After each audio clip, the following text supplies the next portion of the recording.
Hi అండి, welcome back to our channel అమ్మ చేతి ప్రేమ. ఈరోజు అయితే మన ఛానల్లో మైదా, గోధుమ పిండి ఇవేమీ వాడకుండానే బర్త్డేస్కి ఇంట్లోనే ఈజీగా హెల్తీగా కేక్ ఎలా తయారు చేసుకోవాలో చూపించబోతున్నాను. చాలా చాలా టేస్టీగా ఉండే కేక్ ఎలా తయారు చేసుకోవాలో ఇప్పుడు చూసేద్దాం. ముందుగా బౌల్ తీసుకోండి. దీనిలోకి పైన కాటన్ క్లాత్ ఉంటుంది కదా, అది వేసుకోవాలి. ఇప్పుడు మనం పెరుగు ఇంట్లో తోడుపెట్టుకుని ఉంటుంది కదా, అది గట్టిగా తోడుపెట్టుకోండి. అలాగే ఫ్రెష్గా ఉన్న పెరుగుని తీసుకోండి. ఇక్కడ నేను కప్పున్నర వరకు పెరుగుని తీసుకుంటున్నాను. ఇలా మనం వేసుకునే ఈ క్లాత్లో ఈ పెరుగుని వడగట్టుకోవాలి. ఎంత చిక్కగా పెరుగు తోడుపెట్టుకున్నా కూడా కంపల్సరీ ఇలా వడగట్టుకోవాలండి. అలాగే గుర్తుపెట్టుకోవాల్సిన విషయం ఏంటంటే పెరుగు అనేది చాలా ఫ్రెష్గా ఉండాలి, ఏమాత్రం పులియకూడదు. ఇక్కడ చూపిస్తున్నట్టు పెరుగులో ఉన్న వాటర్ మొత్తం వీలైనంత గట్టిగా పిండేయాలి. ఇలా పిండిన తర్వాత ఈ పెరుగుని ఈ విధంగా దేనికైనా హ్యాంగ్ చేయండి, లేదా ఇక్కడ చూపిస్తున్నట్టు జాలికరిట్లోకి ఈ విధంగా పెట్టి పైన ఏదైనా బరువైంది పెట్టుకుని ఈ పెరుగులో మొత్తం ఏమాత్రం కూడా వాటర్ లేకుండా చూసుకోవాలి.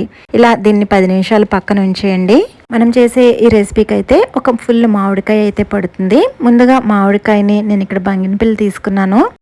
పీచు లేకుండా ఉండే బంగినపల్లి అయితే ఈ రెసిపీకి అయితే చాలా బాగుంటుంది. ముందుగా ఈ విధంగా ముక్కల కింద కట్ చేసుకోవాలి.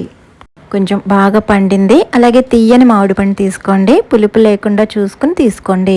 ఇక్కడ చూపిస్తున్నట్టు ముక్కలు ఇలా క్యూబ్స్ కింద వచ్చేటట్లు కట్ చేసుకోండి. ఇలా కట్ చేసుకునే ముక్కల్ని ఇప్పుడు మిక్సీ జార్లో వేసుకోండి. ఇప్పుడు మెత్తని ప్యూరీ కింద దీన్ని తయారు చేసుకోవాలి. చూడండి, ఇక్కడ చూపిస్తున్నట్టు ఈ విధంగా మెత్తగా ప్యూరీ కింద అయ్యేటట్లు చేసుకోవాలి. ఇప్పుడు దీన్ని కూడా పక్కన పెట్టేసుకుందాం. ఇప్పుడు ఒక బౌల్ తీసుకోండి. దీనిలోకి మనం ముందుగా పెరుగు వడగట్టుకున్నాం కదా, ఆ పెరుగుని ఇందులో వేసుకోవాలి. ఇప్పుడు దీనిలోకి 1 కప్ వరకు కండెన్స్డ్ మిల్క్ వేసుకోవాలి. నేను ఇది బయట కొన్నది కాకుండా ఇంట్లోనే తయారు చేశానండి. మామూలుగా 2 గ్లాసుల వరకు పాలు తీసుకుని వాటిని బాగా మరిగించి చివరిలో అవి దగ్గర పడుతున్నాయి అన్నప్పుడు 3 టేబుల్ స్పూన్స్ వరకు మిల్క్ పౌడర్ యాడ్ చేస్తే ఈ విధంగా చిక్కని కండెన్స్డ్ మిల్క్ అయితే తయారవుతుంది. ఇప్పుడు దీనిలోకి ఆల్రెడీ మనం పక్కన ఉంచుకున్న మ్యాంగో ప్యూరిని కూడా వేసుకుని తర్వాత 1/2 కప్పు వరకు షుగర్ పౌడర్ని యాడ్ చేసుకోవాలి. ఇప్పుడు 1/2 టీ స్పూన్ వరకు ఇలాచీ పౌడర్ యాడ్ చేసుకుని ఇదంతా కూడా బాగా కలిసేటట్లు ఇక్కడ చూపిస్తున్నట్టు విస్క్ చేసుకోవాలి. ఇలా విస్క్ చేసుకున్న తర్వాత కన్సిస్టెన్సీ అనేది చాలా స్మూత్ టెక్స్చర్ అయితే రావాలి. నేను ఇలా విస్క్ చేస్తున్నప్పుడు ఆ విధంగా రావట్లేదని నేను మళ్ళీ దీన్ని మిక్సీ జార్లోకి వేస్తున్నాను. చూడండి, ఇది మొత్తం కూడా మళ్ళీ మిక్సీ జార్లోకి వేసుకుని స్మూత్ టెక్స్చర్ వచ్చేటట్లు మిక్సీ పట్టుకోవాలి. షుగర్ని పౌడర్ చేయడానికి ఈ జార్లోనే వేసాను కాబట్టి ఇంకా ఈ జార్లోనే ఈ ప్యూరీ కూడా వేసుకుని మళ్ళీ స్మూత్గా బ్లెండ్ చేసుకుంటున్నాను. చూడండి, టెక్స్చర్ అనేది ఈ విధంగా ఉండాలి. ఇప్పుడు ఒక గాజుదైనా మామూలు స్టీల్దైనా బౌల్ తీసుకుని అడుగున బటర్ పేపర్ వేసి మనం ఏదైతే ఇప్పుడు మిక్సీ పట్టుకున్నామో అదంతా కూడా దీంట్లో వేసుకోవాలి. ఇలా వేసుకున్న తర్వాత పైన అంతా కూడా ఫ్లాట్గా వచ్చేటట్టు ఇలా స్పాచులాతో ఇలా లెవెల్ చేసుకోండి. ఇలా పూర్తిగా లెవెల్ చేసుకున్న తర్వాత ఇప్పుడు మనం దీన్ని స్టీమ్ చేసుకోవాలి.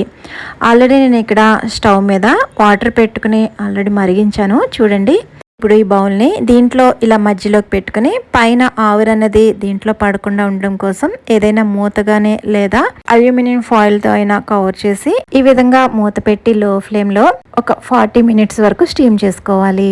ఒక 25 మినిట్స్ తర్వాత ఒకసారి చెక్ చేసుకోండి. ఇలా నైఫ్తో ఒకసారి గుచ్చి చూడండి, పిండి ఏమి అంటుకోకుండా ఉండంటే మీకు బాగానే స్టీమ్ అయిపోతున్నట్టు. ఇన్ కేస్ పిండి నైఫ్కి అంటుకుంటుంది అంటే మరో 10 మినిట్స్ అలా చెక్ చేసుకుంటూ దీన్ని స్టీమ్ చేసుకోవాలి. నాకు కరెక్ట్గా 40 మినిట్స్ అయితే పట్టిందండి. చూడండి, నైఫ్కి ఏమాత్రం ఏది అంటుకోలేదు కదా. ఇంకా దీన్ని స్టవ్ ఆఫ్ చేసేసి ఈ ప్యాన్ని దీంట్లోంచి తీసేసి పూర్తిగా చల్లారబెట్టుకోవాలి. చూడండి, నేను ఇది చల్లారిన తర్వాత మళ్ళీ ఫ్రిడ్జ్లో కూడా 1 అవర్ పెట్టి ఇప్పుడు చూపిస్తున్నాను. ఇది ఇప్పుడు జస్ట్ ఫ్రిడ్జ్లోంచి తీసి ఇప్పుడు మీకు చూపిస్తున్నాను. ఇప్పుడు దీన్ని డిమోల్డ్ చేసుకుందాం. మొదటగా అంచులు ఏమన్నా స్టిక్ అయి ఉందేమో కొంచెం లూజ్ చేసుకుని తర్వాత డిమోల్డ్ చేసుకోవాలి.